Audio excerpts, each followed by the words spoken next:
Great. Oh, sorry. Oi, Matano, vamos chegar a chutar. Okay, great. So let's begin. Today's lecture is about the introduction to the discipline, and we will begin with the topic of medicine of primitive societies. Okay. So here is the general plan of the presentation. We will talk about the introduction to the subject of the history of medicine. We will talk about the stages in the development of medicine in general, including the medicine of primitive societies, and we will talk in a bit more detail about specifically the medicine of primitive society. Okay. Here you can see the stages themselves of development of medicine, one of possible classifications. In your calendar thematic plan, you will see a bit different classification, how it can be divided into historical periods. And moreover, some periods can be subdivided into several sub-periods, but this classification is also possible. So we can consider the development of medicine as the development from the medicine of primitive societies. Then there were some advances made during ancient world times. Then there was kind of the marked change in the practice of medicine in Middle Ages. Then we can specifically refer to Renaissance medicine. We can also define the period of early modern medicine and medicine in the 20th century, and also the medicine of the new era, which is the era when we are living right now. When we're speaking about the development of medicine, we need to talk about several factors that can influence the development of medicine. These factors, as far as you can see, are pretty universal and pretty much influence the development of medicine even nowadays. So development of medicine depends on the material conditions where the society lives in. It depends on the progression in the technical progress, and it also depends on the philosophy which is present in the society that we're speaking about. What am I talking about? Of course, the progress and material conditions are important because, as you know, medicine is pretty technical sphere of human activities, and some manipulations might require pretty advanced and sophisticated tools. So in order to create those tools, we need to have the materials from which these tools can be manufactured. We should possess some advancements in technical development so that we are able to synthesize some specific materials or shape some materials in a specific form, which might be pretty complicated. And also, apart from this material side of the question, we should consider the philosophy and the outlook of the society. Why is it important? It is important because we should some questions lie not only within the possibilities of humans, but also within the ethical concepts and philosophical concepts. For example, whether we should continue or discontinue treatment in some specific conditions. Yeah. So should we invest more into the medical care of certain in certain cases, or should we not? Which price is acceptable for paying for what? So these philosophical paradigms also influence a lot the approaches that are being chosen by different societies. In the studying of history of medicine, and as well as in many other disciplines, we need to specify the sources of data that might be available for us during our investigation. So, as you maybe already kind of guessed, that the most reliable sources of data that we usually possess are the written evidence.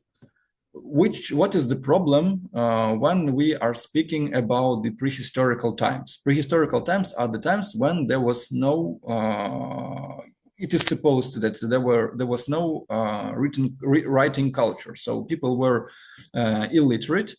They cannot read, they cannot write. So this is why we have no manuscripts, printed sources, or whatever, which contains information, I mean, in traditional, in habitual for us way. And this is the problem. So this is why it is very difficult to draw any information, any specific, any finalized information about the medicine in primitive time of primitive societies. This is why this main source of information, which is written evidence, is not available for us for this period. But instead, we can rely on other sources of information, which are less reliable, but still are present, and we have no other choice but to rely on those. These are archaeological artifacts that can be found in different kind of sites of probable living of ancient people. We can also rely on the information which is gathered from existing societies that follow the prehistorical style of life. And also we can draw some information from ethnographic sources, such as customs, traditions, songs, etc. By the way, if you would like to ask a question or whatever, you can interrupt me in any moment. Your questions are welcome. If we're speaking about what we suppose that primitive medicine relied upon, we can specify three main domains of medical techniques, medical interventions that were used by primitive societies. They can be classified into three groups: magic and religion, first one, the next folk remedies, and the third one is elementary surgery. So let's begin with magic and religion. So magic and religion included such things as incantations, dancing, magic charms, talismans, other measures, which relied on the magical interpretation of the world around people. In a bit more detail, we will speak about this magical interpretation a bit further in this presentation.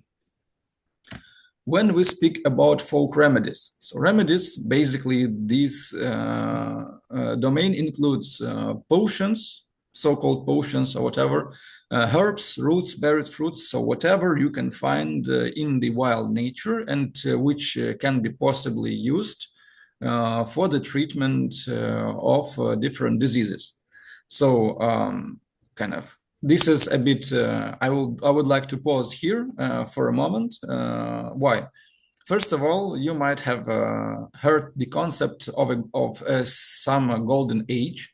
So there was a time, some time ago, nobody remembers it, which is called golden age because people were not suffering from diseases. People lived in peace with nature, and everything was okay. And after that, after something has happened, diseases came into our life, and everything went badly. I don't know if this period existed, at least at some point of human history, but to our current knowledge, we do not find this evidence of this golden age in our ancestors, because the remains of people which are being found, even the oldest one, very often bear the signs of diseases which were present in these people during their lifespan. And this is why people had to find some measures, some methods to cure these diseases, and actually the treatment with the herbs, with something which can be eaten, it is very actually logical way to treat diseases. For example, this was the end of the post. We continue. What is the problem with identifying the evidence of usage of these folk remedies in ancient societies? The problem is that these nature-derived substances are usually not very persistent in the environment, and it's very difficult to imagine that, for example, some herbs or roots or berries would be preserved somehow through the thousands of years. So we have only indirect evidence that it was used in case of primitive societies. For example, here is an example of a fungi which was very probably used by ancient societies for treatment. For example, it is known that the ingestion of this fungus can provoke temporary diarrhea. So possibly this fungus could be used for treatment of constipation. How can we know that this fungus was used for treatment in ancient times? We know this from some mummies. So this place where mummified corpses were found, and near these corpses, the remains of this fungus were also found. So this is how we can suspect that this substance could have been used for treatment of diseases in ancient times. So what other approaches could have been used by primitive societies in treatment purposes? So the third domain that we haven't talked about yet is surgery. Yeah, so we know more or less for sure. It is logical, and we have some evidence about this, that ancient people had some proficiency in surgery. So they were able to clean and treat wounds by catheterization or other techniques such as fixing the margins of wounds by some techniques like suturing. Also, there is some evidence which can be found in historical documents, for example, about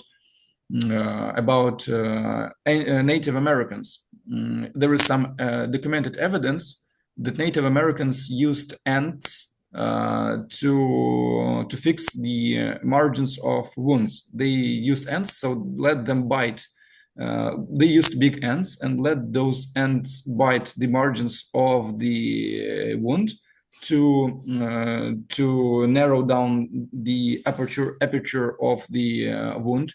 And then after the ant bited the wound, they killed the ant and left only the head of this ant in the wound, so that the pincers of this ant would fix these margins of the wound. So this is how they used suturing technique using ants in their surgical healthcare. Also, there is some evidence that they used trepanation.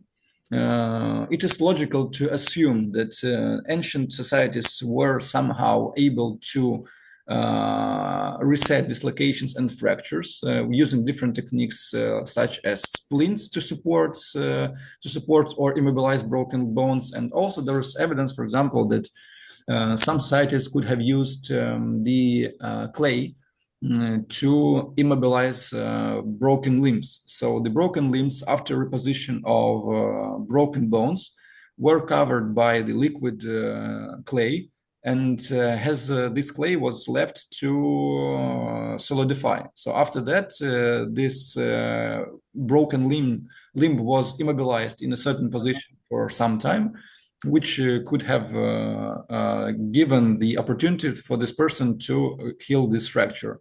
Yes, please. I cannot read your name, but your hand is raised. Please. Yo, how did they found out about the ant technique? The ant technique was documented by the first travelers who visited so-called New Land. In the times American continent was called the New Land. So when they came, they recorded this that Native Americans used this technique for treatment of their own people from their own societies. But how did they think about that? The Americans, how did they think about that? I don't know. This is just the invention from kind of. It is their own invention. They had these ants. somehow they found these big ants whose pincers could be suitable for this procedure, and that's it.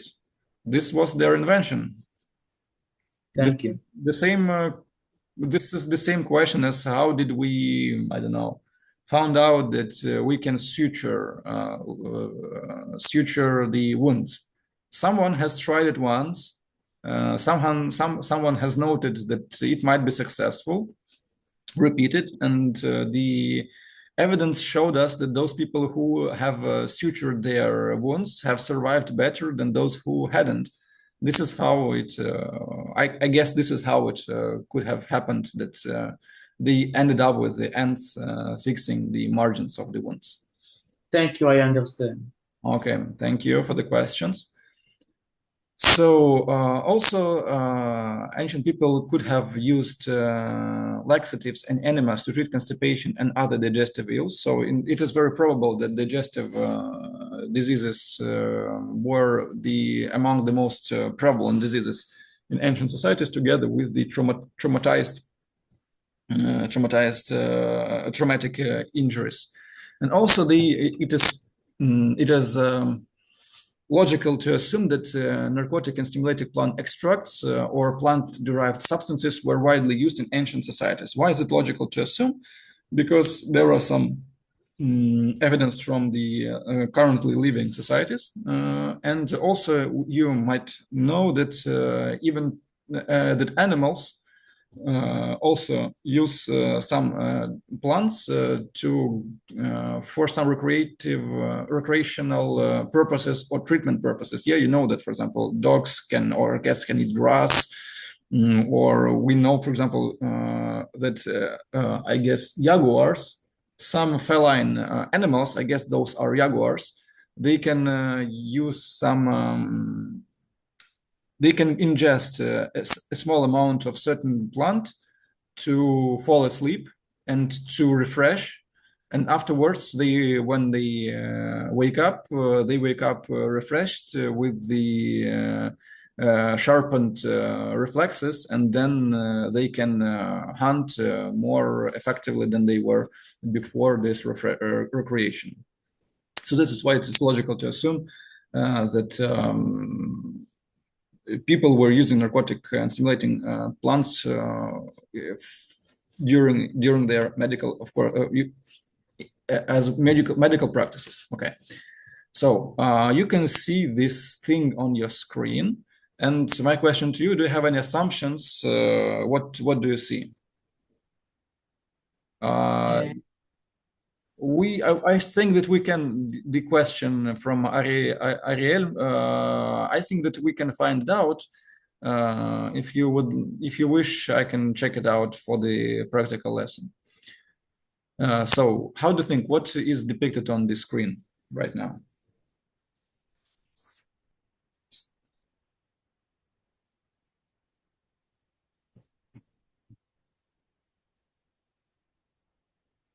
Any hypothesis?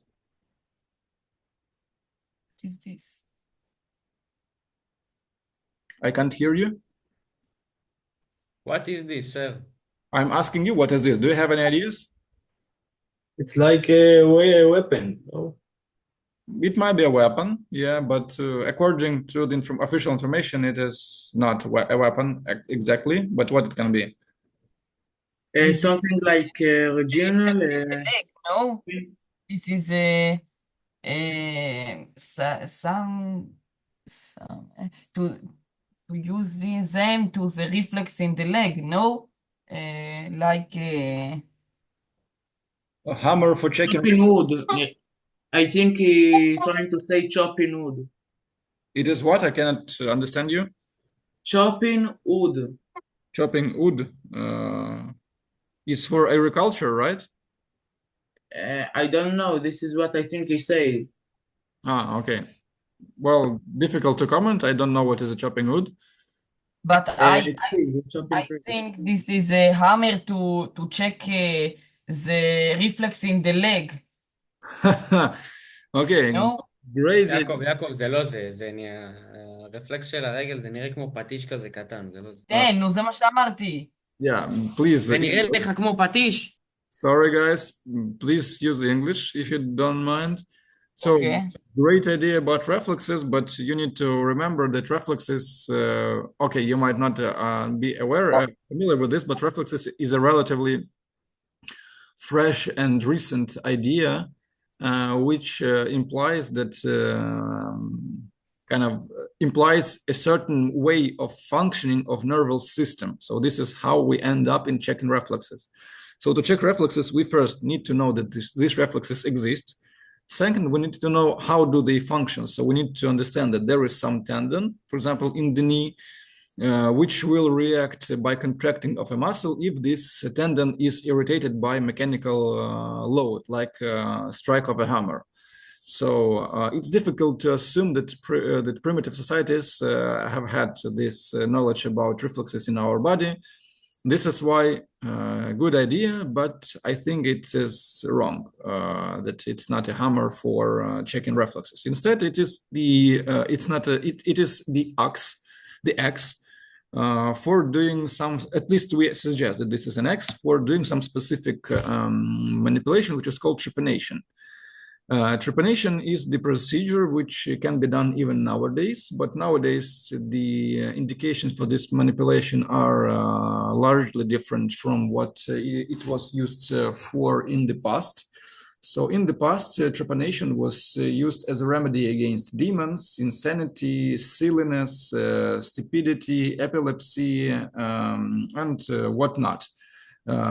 So you can see that the indications which could be applied for trepanation were largely were wide, and frequently there were not medical indications like remedy against demons, yeah, or against stupidity. In Bosch, one of the Bosch pictures carries the image of a guy who was extracting the stone of stupidity from one guy. He was doing a trepanation. So here we go. So trepanation existed in the ancient times. We have some evidence about this because we find sometimes the remains of skulls of ancient people which carry these holes. And it is very it might be a question. Okay, I have a question for you. So we switch to another slide, and please have a look for a moment. And my question to you is the following: how do you think, in your opinion, did this person that you see on the slide, who was the owner of this skull, had this person survived trepanation or not? How do you think? I don't understand the question. You can do I don't that? think he survived. So the question is, did the person who was the owner of the skull that you see on the screen survive the trepanation? So we have we have one opinion that he didn't survive. Okay, why not? Because we see his skull. He have in his head. We can רגע, wait. how could he survive if he is dead? He's dead. בתקופה הזאת, ליאור, אם הוא שרד בתקופה הזאת. בתקופה הזאתי? Of No. course, yeah. No, because he have only גולגולת. בגלל שרפואה הייתה ישנה נראה לי. Could you please use English? Yes. Because he have only skull and don't have other. Whole body, whole bones. Only the skull survived, and the bones and the other bones is already rotten. So Okay, so the question, I understand that your argument that this person has died, so this is why he hadn't survived trepanation. No. His bones weren't strong enough to with these temperatures. I think I'm not that sure. Okay, So please pay attention to the margins of the trepanation hole. So what do you see? How would you describe them? חלק מה... זה משהו טוב. Can tell my opinion? Yes, please. Everybody is welcome. I don't think he survived. One, because the medical in the past wasn't that smart like today. Mhm. And two, because he has hole in his brain. Okay, good. Thank you. So your argument, Like him. לא הבנתי את השאלה. your argument is that he couldn't survive because the medicine level was pretty low at the times. Valid argument, accepted. Anybody else would like to comment? לא הבנתי את התשובה. So, okay, thanks. If you will pay attention to the margins of the hole, you will see that they are kind of smooth. Yes, so there are no sharp edges of those bones. So this tells us what? It tells us that after the hole was made, and if the hole is made in the cranium, in the skull, we expect that margins of this hole would be sharp, yeah, because the bone is like a glass, it is firm, and it is very difficult to have the smooth margin of this bone. Especially, you will learn a bit more about the anatomy of skull bones. You will understand that it's pretty difficult to have smooth margins of such a wound. But you can see that these margins are soft, kind of smooth. Sorry, not soft, but smooth.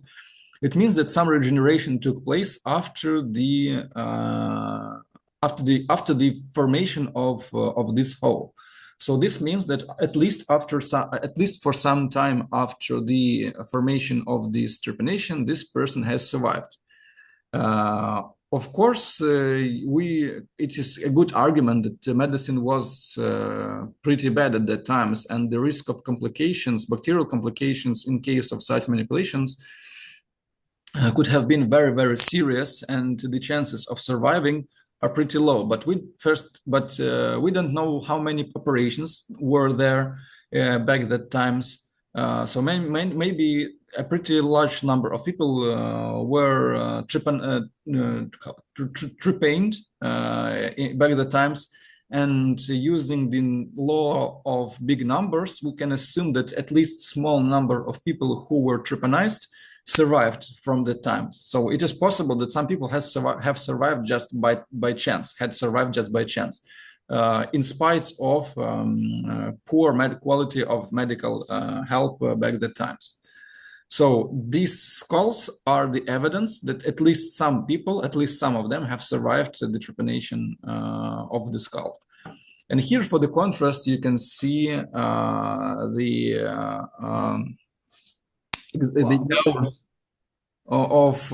the person who haven't survived the trepanation. Here you can see the margins of the wound. So no regeneration took place. The margins are sharp.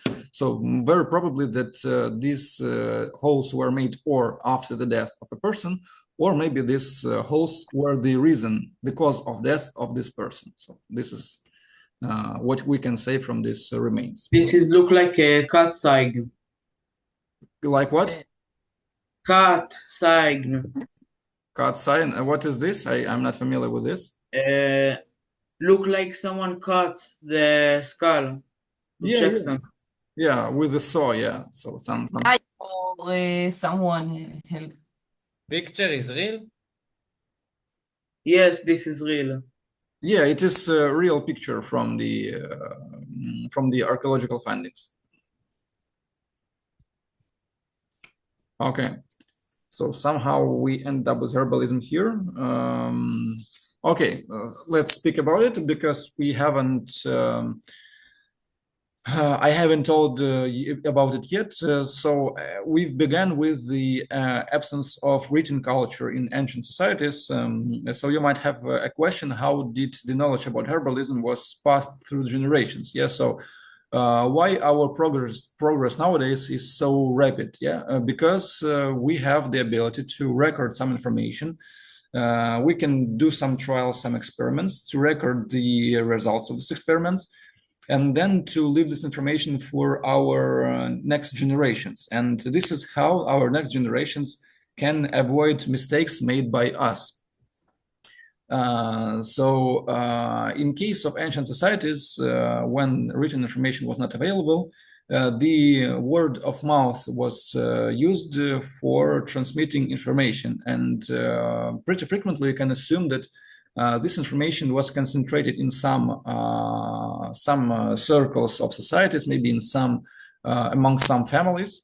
So this is how we can assume that after some time, over the process of trial and error, some database of knowledge was accumulated and stored within some families. And within these families, a specialized job like a healer or shamans has evolved when people had some evidence from their ancestors what can be useful and what can be not useful in treatment of some conditions.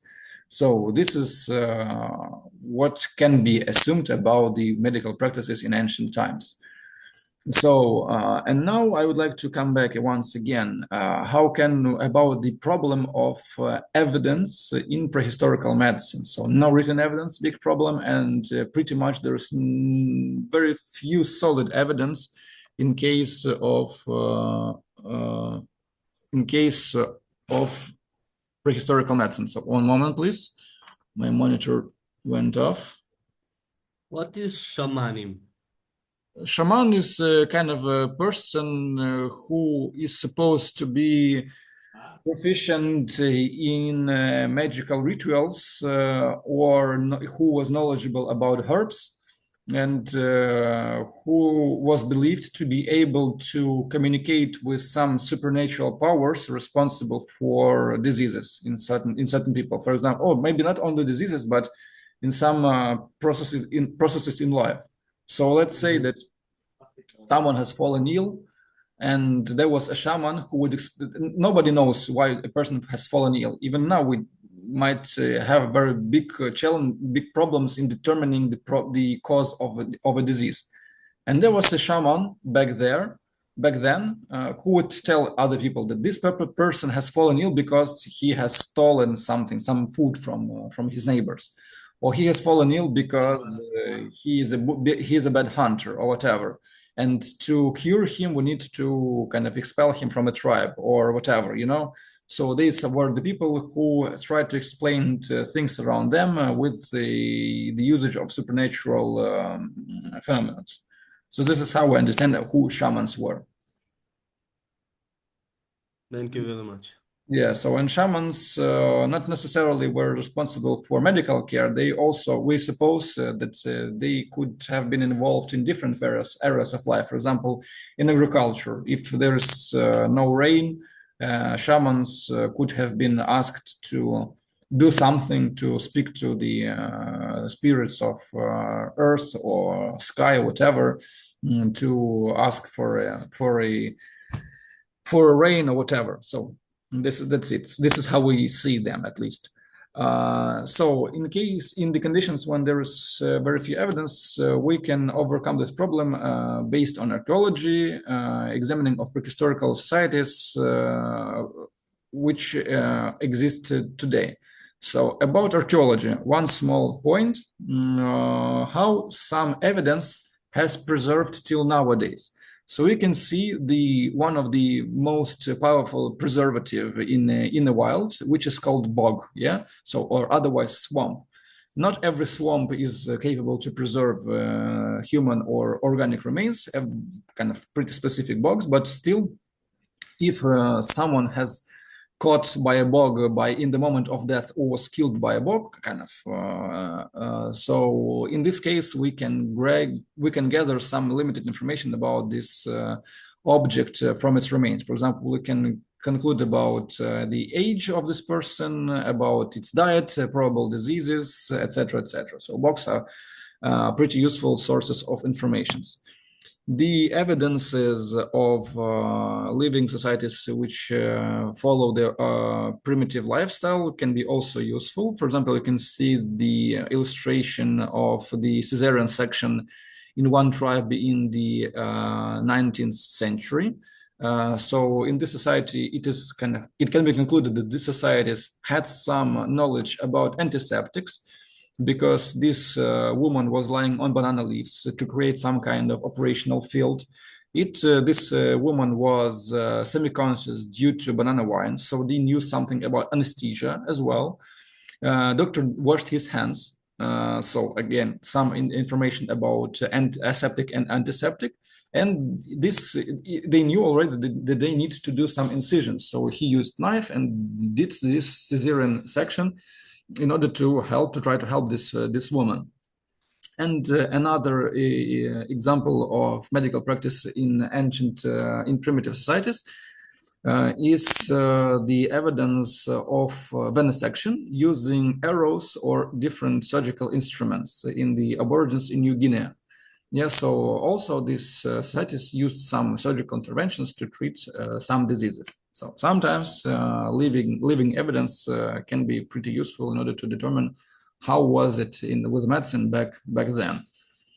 Also, we need to highlight such a thing, which is supposed to be pretty common among ancient people, which is nomadic lifestyle. Sometimes we used to think about nomadic lifestyle as about something pretty problematic, but this lifestyle could be surprisingly healthy, actually, and could be the way of maintaining health for people and in that conditions. So why it might be beneficial?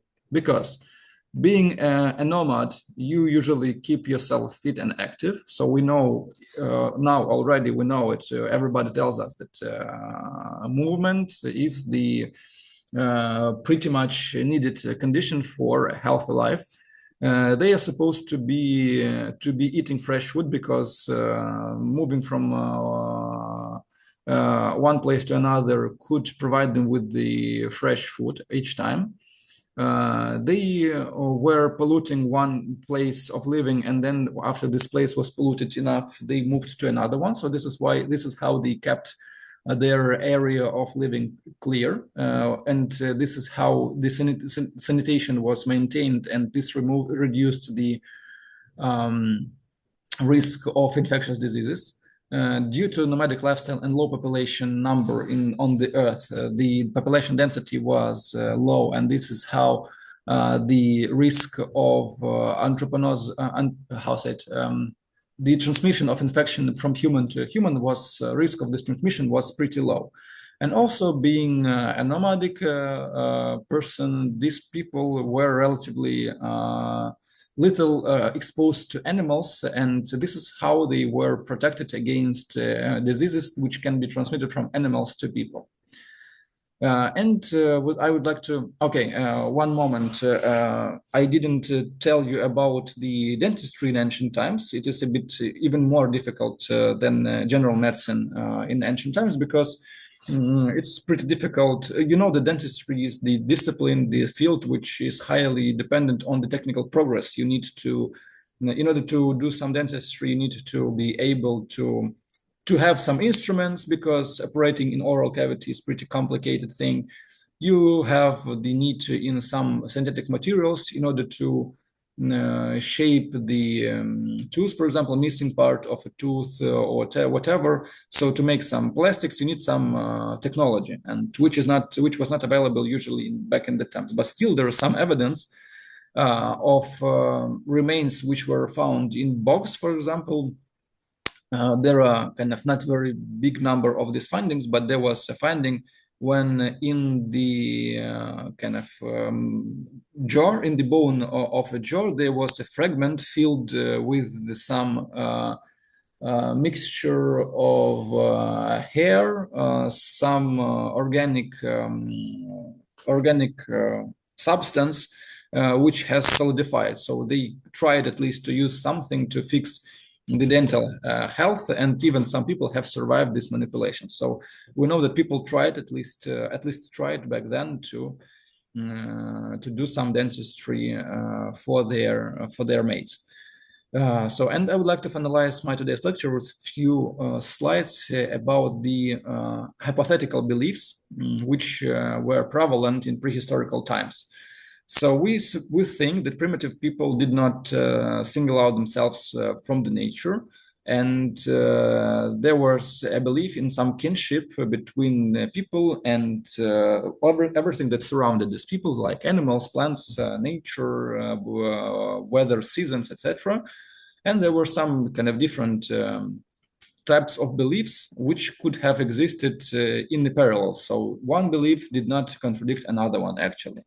So this is how we define these beliefs. So one of them was totemism, is a belief that a man has a close connection, a human has close connection with his and specific type of animal or plant. So, for example, some people, and in order to fix some diseases, this person should have, for example, contacted with his kin kind of animal or plant. Yeah, so if it is a bear, you should have, for example, I don't know actually, but you can hypothesize or imagine that some contact with bear was demanded in order to fix the problem, etc., or consume some specific kind of plant. There was also a fetishism, the belief that some things could have had the supernatural properties, like amulets that could have bring some health or luck, etc. Also, there was a set of beliefs which was called animism, which is a belief that everything in the nature and the environment was personified. So, in other words, that wind has its own consciousness and willings and ability to be upset or to be joyful, or that the sun was a living thing which could react on some actions made by humans, etc. So, and this is the concept of animism. And in general, we suppose that there was a magical way of living in the world when a lot of things, including diseases, changes of weather, or some natural phenomena, were attributed to supernatural phenomena, like, for example, that lightning strikes not randomly on a different place, or just because there were some explainable reasons, but because this lightning strikes in this specific place, because this lightning has the soul, it has the mind, it strikes wherever it wants to. So, and this is how you create the theory that this process can be influenced somehow. So this belief that some things in nature are happening not just by chance, but by some willing, and that man can influence possibly this process. This is magic, and we suppose that this magical view of world was popular back that days. Okay, thank you very much for your attention. I stop recording. One more. Thank you.